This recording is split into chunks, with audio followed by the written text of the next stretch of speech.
The Matrix is everywhere. It is all around us, even now in this very room. You can see it when you look out your window or when you turn on your television. You can feel it when you go to work, when you go to church, when you pay your taxes. It is the world that has been pulled over your eyes to blind you from the truth. Greetings, mortals, and a capital day to you all. I am your truth seeker, Simon, and you are tuning in to the Library of Gnosis.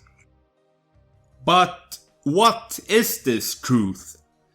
The truth lies in the sinister reality of corporate control and manipulation, a reality that extends far beyond the confines of the silver screen. It is a reality where choice is but an illusion, where the products we consume, the information we ingest, and the very fabric of our daily lives are tightly woven and meticulously controlled by a select few.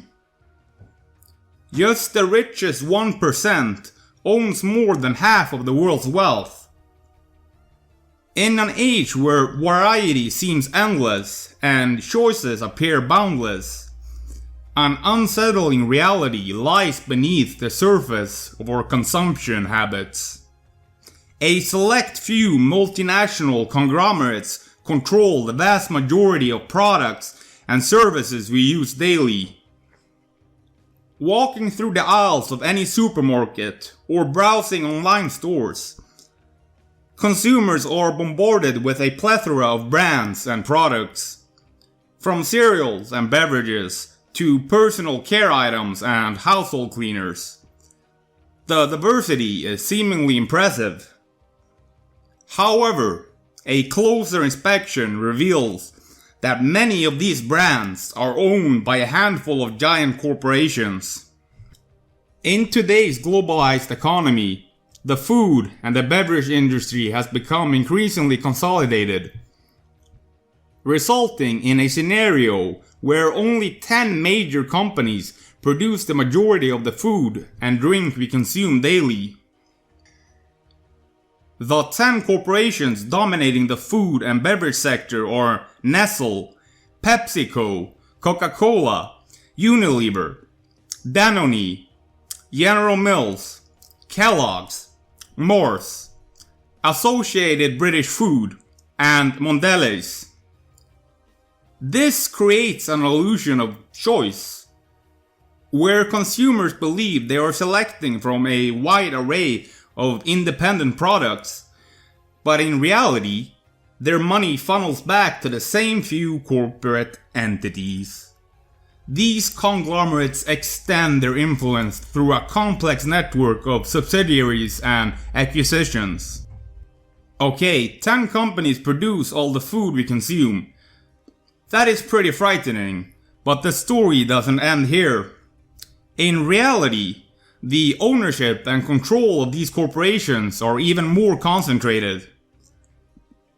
The largest shareholders in these companies are the financial giants BlackRock and Vanguard, which means that the production of a significant portion of the world's food supply is ultimately overseen by just two entities. What's more unsettling is the relationship between these two financial behemoths. Vanguard is one of the top institutional shareholders in BlackRock, holding approximately 7 to 8% of BlackRock's outstanding shares, according to recent filings. This interlinking of ownership blurs the lines of competition and raises questions about the true extent of market control. Vanguard itself is privately held, meaning that its ownership structure is not transparent. This opacity makes it difficult to trace the ultimate beneficiaries of these investments. It creates a situation where the public is distanced from understanding who really controls the food they consume daily. BlackRock's net worth alone is equal to half of America's gross domestic product. I'd like you to think about that for a while. But the tentacles of corporate control do not stop there. They extend into the realm of media, where a mere 6 corporations reign supreme, shaping the narrative we consume and molding public opinion to suit their agendas. 6 major corporations control about 90% of the media in America, raising concerns about diversity of viewpoints and the independence of journalism. These corporations are Comcast, which owns NBC Universal, including NBC, MSNBC, and Universal Pictures. The Walt Disney Company, which owns ABC, ESPN, Disney Channel, Marvel, Pixar, and 20th Century Fox. AT&T, which owns Warner Media, including CNN, HBO, and Warner Bros. National Amusements, which owns Paramount Global, including CBS, MTV, and Paramount Pictures. News Corp, which owns Fox News.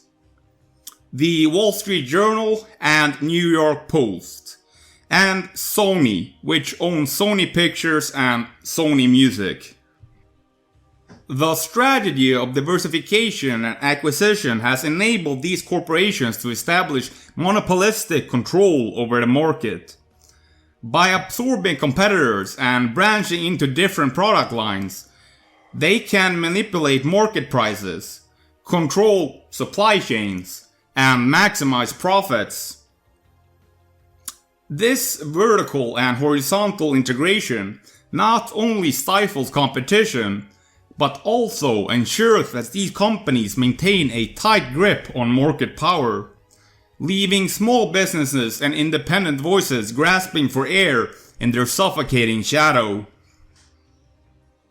The dominance of these few companies has far-reaching implications for consumers. With less competition, these corporations have little incentive to innovate or improve product quality. Price manipulation becomes easier, and consumers often pay more for products that are essentially controlled by the same parent company. Moreover, the marketing practices of these conglomerates often emphasize brand loyalty and convenience, which further entrenches their market position and discourages consumers from seeking alternatives. In addition, the concentration of corporate power has social and political repercussions. These corporations wield significant influence over regulatory bodies and policymakers, often lobbying for legislation that favors their interests. This undermines democratic processes and perpetuates economic inequality, as these companies can shape laws and regulations to preserve their market dominance. We do not have nation states anymore. We only have multinational corporations masquerading as separate governments. But what if the consolidation of the production of everything is not driven solely by profit motives, but as a means to an end, driven by a sinister agenda? These tentacles extend far beyond just what you consume. When you basically own everything, you are able to shape people's perceptions and worldviews completely. You are able to manufacture cultural movements and ideology, making them seem grassroots while you pull the strings from the shadows. Like the ship of Theseus, the prison has slowly been manufactured around you, piece by piece, unnoticed to conscious awareness, but only felt by the subconscious mind. The satanic agenda is to invert everything, invert nature. What was originally bright has become dim. What was beautiful has become ugly. Quantity over quality. The world has become a bland place. Left is right, up is down. Welcome to Clown World. For more than a century, ideological extremists at either end of the political spectrum have seized upon well-publicized incidents such as my encounter with Castro to attack the Rockefeller family for the inordinate influence they claim we wield over American political and economic institutions. Some even believe we are a part of a secret cabal working against the best interests of the United States, characterizing my family and me as internationalists, and of conspiring with others around the world to build a more integrated global political and economic structure. One world, if you will. If that is the charge, I stand guilty, and I am proud of it. David Rockefeller. It is time that people wake up from the matrix that has been constructed around them. They may enslave your body with chains of iron, but do not let them subjugate your inner sanctum. Break free from their mental control structure and reclaim your sovereignty. Becoming mentally liberated is the first step towards gaining your physical freedom. You can only be bound by the chains you refuse to see. Now we are coming to the end of this broadcast. I would like to thank you for watching. If you enjoyed it, please leave a comment below and do share the video to spread awareness of this important subject. Finally, since this is all about money, if you wish to support me financially, then check out my Patreon. Alright, I will see you in the next one, mortals.